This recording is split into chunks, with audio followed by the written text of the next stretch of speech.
Hello love and welcome back to my channel. I'm so grateful that you're here and I'm really excited about today's video because today we are going to be discussing the definition of love that has quite literally transformed the way I relate to every person in my life. And I don't understand why this information is not being taught in schools, why this information is not disseminated everywhere, but the fact is that we all want to be loved. We all want to love and to be loved. And relationships can either be rooted in fear or they can be rooted in love. And that today, 95% of relationships are rooted in fear. And it definitely is kind of like a harsh awakening because I was rooted in fear when I read this, although I thought I was rooted in love. And so these definitions come from the book, The Mastery of Love by Don Miguel Ruiz. So if you haven't heard of that book, I highly recommend you literally go buy it right now. It will change your entire life. So getting right into it, the first characteristic of a relationship that's rooted in love is that it has no obligations. And so what that means is that when you do something for your partner or for a friend or for somebody, it's because you want to do it, not because you feel like you have to, right? It's this fun thing that comes with pleasure. Whereas a relationship that's rooted in fear would be the opposite. It's a relationship that's full of obligation, where you have to do something. And that causes a lot of suffering and resistance because nobody wants to do something when they feel like they have to, you know? So one example of this could be doing little favors for your partner, such as cooking or cleaning, right? You can either do that because you want to, because it brings you joy to see them smile. But if they forget to thank you, you're not gonna spiral because you didn't do it for that thank you in the first place. You did it to bring a little joy and make their life easier. Or on the other hand, you can do it because you felt like you have to. Like maybe you're cooking every night for them, even when you're exhausted and you want to go to bed because you feel like you have to. And if they don't notice, you feel resentful, you're angry, you feel rejected. It's like you're keeping the score and it's this feeling of after all I do for you and you don't do anything for me, right? That is a relationship that's full of obligations. And you know, a tricky one is even sex can feel that way sometimes. Like I know for me, I have a lot of like shame around sexual things based on some of the experiences I've had in my life, which I'm working on healing from. But I remember like there were times where I felt obligated to have sex because I just thought that's what you're supposed to do. And then I literally felt so resentful and upset the whole time. So I'm sure you can think of some example where you do something for your partner because you feel like you should, but it's even better when you do it because you want to and when there's no obligation to do it. So anyways, moving right along. The second characteristic of a relationship that's rooted in love, and it's kind of similar to the first, but it's that love has no expectations. We do things because we want to, and we do not expect anything in return. And whatever that person does or does not do after that, we don't take personally. Whatever happens is okay. Whereas on the other hand, a relationship full of expectations, we do things because we expect we have to. And then we expect others to do something in return. And we get upset when others do not fulfill our expectations. For an example of expectations, we can use texting, right? So when there are no expectations, you may send a text to your partner saying good morning, and it's because you want to bring joy to their morning and express your love for them because it feels good. And it's not because you're waiting to see if they'll text first, or if they're gonna respond within a certain time period. You text them because you want to, because you wanna bring them joy. And if they do not answer within a certain time period, you're not taking that personally. You trust that they're busy and their lack of a response is nothing to do with your worth.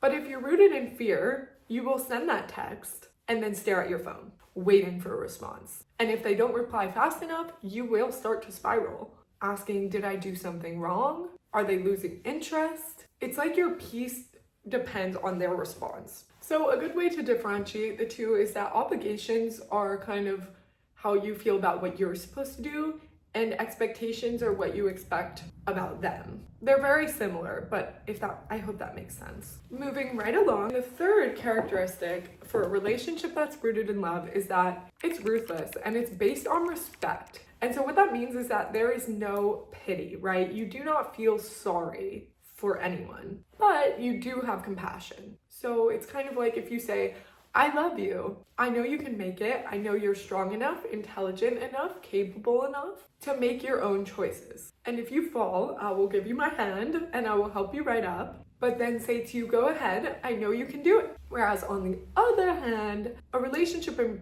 fear doesn't respect anything. And this was kind of like an interesting point for me to wrap my head around, because the author says that if you feel sorry for someone, you do not respect them. And I thought about all the times that we say, I'm so sorry that happened to you, I'm so sorry for you. And it's completely shifted my perspective, because when you feel sorry for someone, you're basically saying, I don't respect your ability to handle whatever it is you're going through, right? You don't believe that they can make their own choices, that they're smart enough, intelligent enough, capable enough to do those things. And if you try to make choices for them, you do not respect them. And I'm gonna be making a whole video on that, so stay tuned. But I think that's such an interesting concept. Another example is, say your partner wants to do a weekend alone, right? Say they want to reset. You may feel a twinge of discomfort, but when you're rooted in love, you're going to say, totally, I hope that this weekend is so restful for you, and send them on their way. And you may use that time to catch up with your friends, to spend some time alone, to journal, whatever it is, you'll use that time connecting with yourself. On the other hand, if you're rooted in fear and your partner tells you that they want a weekend alone, you may end up blowing up their phone saying, who are you with? Are you bored of me? Right? And you're gonna convince yourself that they must be cheating on you, and you won't be able to relax unless you know what they're doing. Moving on, the fourth characteristic of a relationship rooted in love is that love is completely responsible and accountable, right? Every action has a consequence. Every thought, every choice or lack thereof, every human is completely responsible for their actions, even if they don't want to be. On the other hand, a relationship rooted in fear avoids responsibility. But that doesn't mean that they're not responsible. It just means that they're trying to avoid the responsibility. Because like I said, every action, every choice or lack thereof, every thought has a consequence. And every human is completely responsible for their own actions, even if they don't want to be. So a good example of that would be saying something mean in an argument, right? If you say something mean in the heat of an argument that you didn't mean to say, then acting from love would be to realize it and come back and actually apologize for it, saying something like, I'm sorry for raising my voice, I was scared, but that's no excuse. You don't deserve that. And then just working your hardest on not doing that again. On the other hand, if you're motivated by fear, you would say something cruel and then act like it never happened. Or if your partner were to bring it up to you, you would deflect and get very defensive, saying like, oh, you're too sensitive, you always overreact, just deflecting that responsibility. The fifth characteristic of a relationship rooted in love is that love is always kind, right? There's no obligations, no expectations, no feeling sorry for your partner. So you are happy, kind, and generous. Whereas if you're rooted in fear, you'll be unkind, you'll be angry, jealous, sad, which the author claims are just masked versions of fear. But those feelings make you suffer and they make you act and perceive things accordingly. So let's say your partner did say something to hurt you.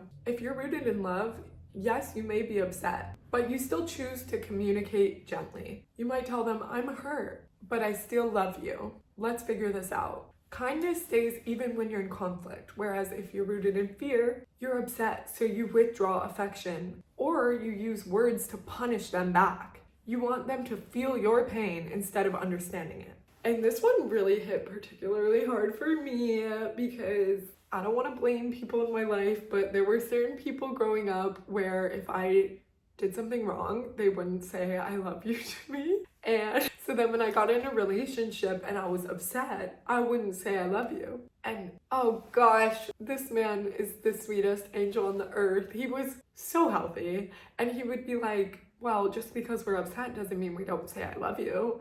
And I was like, what? I was like, what are you talking about? Why would I say I love you if we're angry?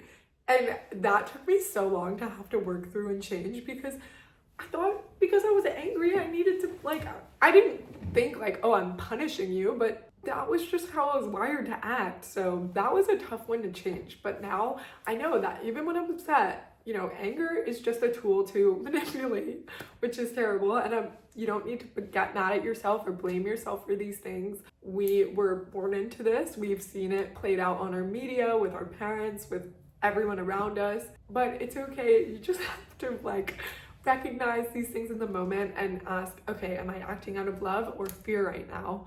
And that'll help you realign a lot. And it takes practice. Like the same way we've gotten to where we are now, where fear is our dominant emotion, that's because we practice that. And you can practice the exact opposite. So anyways, moving right along. The sixth characteristic of a relationship that's rooted in love is that it is generous. Whereas a relationship rooted in fear, there's a lot of selfishness. You know what those words mean, so I don't even need to explain, but I'll give you an example. Let's say one partner had a really big win that's worth celebrating, right? If you're rooted in love, even if you're struggling inside and you're not feeling wins, you're gonna still celebrate your partner's wins or your friend's wins because you want them to shine. You love them. You give to them because it feels natural, not because you expect it back. Whereas on the other hand, if you're acting from fear and you're being selfish, it would look like you getting jealous when they succeed, or you're giving only to get. Everything becomes transactional when you're moving from this place, and it's like, I did this for you, so you should do this for me in return. When that's not how love works. It's not a transactional thing. It's not keeping the score. You give to give, and you give to love, and love always comes back. Like, don't do it for the purpose of getting it back, but just know that when you love and you give to someone else, you are giving to yourself, because we are all one. Like, if you watch, I'll link my other video, the 6 spiritual truths that the world doesn't want you to know, because truth number 5 is that there is no separation. We are all one. And so you realize when you give to someone else, you're giving to yourself. When you're selfish from someone else, you're being selfish from yourself, because we are all one. Like, everything is one. Okay, I know that takes a little bit of explaining, so feel free to check out that video, but just know that love is generous and fear is selfish. Moving on to the very last characteristic of a relationship rooted in love, it's that love is unconditional, which means that I love you for no reason, with no justification. And I love you just the way you are. Fear, on the other hand, is full of conditions. It's I love you if, I love you when. So in a relationship, that looks like you just loving your partner exactly as they are and giving them the space to be exactly what they are, instead of trying to change them. Like we said, when you don't respect someone else's decision-making capabilities, you don't respect them or love them. You're moving from fear and you disrespect them. So loving unconditionally means you love them as they are. Even if you can recognize that they're not your forever partner, you can release them with love and wish them peace. If you're moving from fear, which is conditional love, you will love them as long as they act a certain way, or as long as they're doing something for you, as long as they're meeting your needs or making you feel secure. And when they are not doing that, your love and affection disappears. That's conditional love. So anyways, we made it to the end of them. I'd love to know if any of these surprised you, if you've seen any of these within yourself, if there are any you're working on. Let's chat, because I love to hear from you guys and to interact and to know what you're struggling with, what's going well, what resonates, what doesn't. But I hope that this gives you a little bit of information to sit on. And this doesn't just apply romantically. This is with your parents, with your siblings, with your friends, with the people you meet on the street, right? And remember that you can love everyone. And it doesn't mean you're weak, and it doesn't mean anything other than that you are choosing to love and to experience good feelings. And yeah, so I hope you found this helpful. I'm sending you all so much love, and I can't wait to see you next week. Bye.